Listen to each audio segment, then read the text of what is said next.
What a lovely intro. And I have to say, Dot Bomb is still available 7 years after it came out, but I have got all the remaining copies in my house. Now, the Cambridge Union, as we know, is not the place for spiteful ad hominem attacks.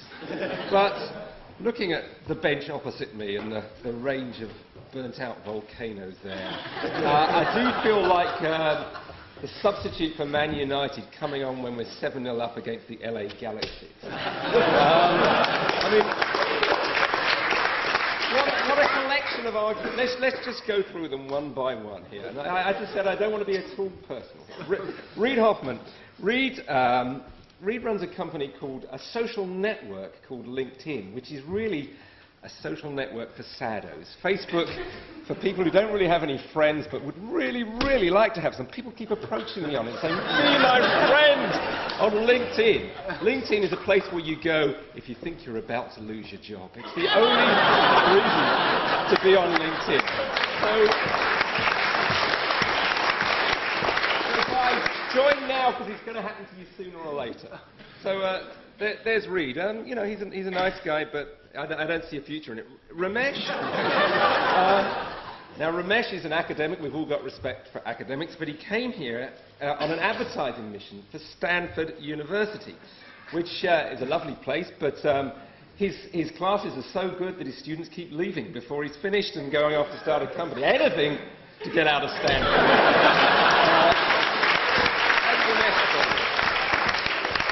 Now, Bandel. Well, Bandel had an interesting case. His basic case was that the weather is better on the West Coast. Have any of you ever been to Silicon Valley? God, it's dull. It's basically a freeway. Route, is it 101? It just goes on and on and on, and there are sheds on each side. I went to film it once. I kept saying, where is Silicon Valley? And they said, it's that freeway and it's those sheds. And it's a lot of people drinking latte. And they're all really mellow.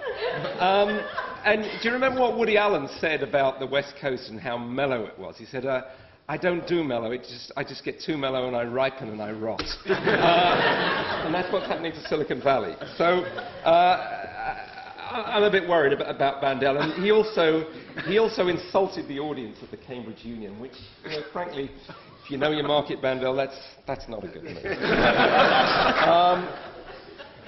Mr. Alan Morgan. Well, I don't know how to break this to you people, but I heard something rather distressing about Mr. Morgan over dinner. I heard the allegation that he was actually a lawyer. And not just a lawyer, but an American lawyer. And he immediately started resorting to dirty tricks.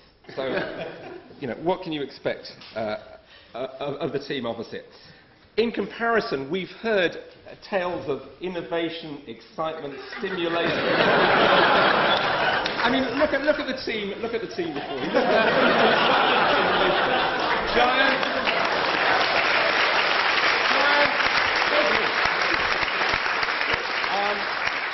I've spent today, ladies and gentlemen, reporting from Bletchley Park, which was the home of Britain's code-breaking effort, where they have just rebuilt today the Colossus computer, which during the war helped break German codes. They've spent 14 years finding 2,500 valves and putting this machine into operation, and they've started breaking codes with it, sent over anew from Germany, and they're in competition with modern computers. And, you know, they think they might win with this 1943 computer against the likes of Dell's products. And, knowing my experience with the Dell product, I think they've got a fair chance. British innovation. I mean, from Colossus to... there was some talk about the man who invented the internet, Mr. Al Gore. Of course, the man who made it useful, Sir Tim Berners-Lee. And Herman Hauser, the man who brought it into millions of homes with his BBC computer. So I think we've got a fantastic record of innovation on this side of the house. We've got the Cambridge phenomenon, which didn't really exist 15 years ago, but now we've got that whole range of billion-dollar companies. We're into mobile. Do Americans know how to text yet? Have you met an American who knew how to text? They still don't get it. So we are actually making the weather there. And Finally, one important point that came from the other side. Reed said at the end of his little, very good account that he had a willingness to fail publicly. Well, congratulations.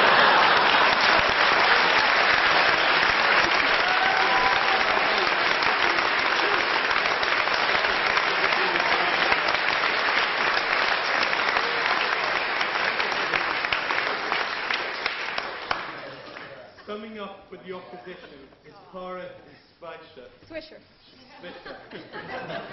She started covering digital issues for the Wall Street Journal's San Francisco bureau in '97 and wrote the Boomtown column about the sector. She co-produces and co-hosts Speed, All Things Digital, a major high-tech and media conference, and co-edits its website, allthingsd.com. She writes its daily Boomtown. Please give her a warm round of applause.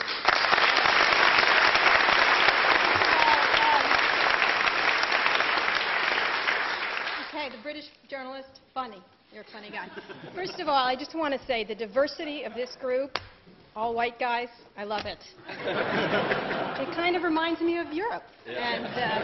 And our group now is not that diverse, but he's kind of tan, and I know he's from another country. I'm a woman. So first of all, diversity. I really have. Let's go through each of your arguments. Alpha schmalpha. I heard that when I was in New York City, and an old lady was pushing me, but otherwise I don't understand what that means, except that people who are VCs in the United States like to make money, and they do. That's true. I think that's what you're talking about. But that's nothing to be ashamed of. A lot of our VCs are incredibly greedy, especially Alan Morgan, and it's a very good thing. We still believe in the United States that greed is good, and it has worked for us for many years. Second thing, you talked about the cell phone being used full of components from Europe. The fact of the matter is, Steve Jobs lives in Silicon Valley. He's never leaving there, and he is the heart and soul of the iPhone. And all the people who work at Apple Computer. And when you pull out an iPhone, when you have one, it says made in Cupertino, California. And that kind of innovation, the most exciting... It's made in China. Point of order. No, created. Designed in Cupertino. Designed in Cupertino. By a British man. By China.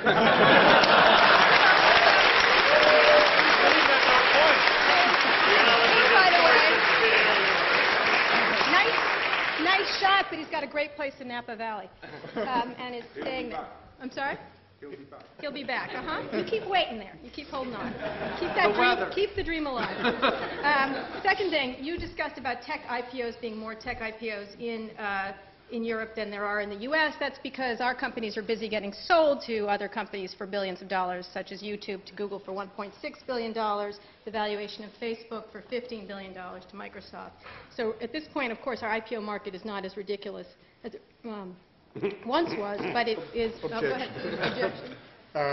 Facebook was not sold to Microsoft. No, Microsoft you got made a tiny investment, yes, a tiny, which put a ridiculous valuation on That's Facebook. true. It's true. Sell the rest. That's right. That's Exactly. the price. That is a ridiculous valuation, but the fact of the matter is that it was cash money that Microsoft did pay $240 million. We know the $15 billion valuation is a lie, but we enjoy them in Silicon Valley. Have you heard the theory, Facebook, Schmacebook?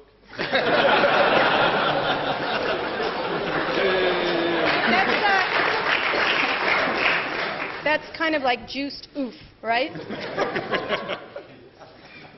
Juiced is an investment by Index.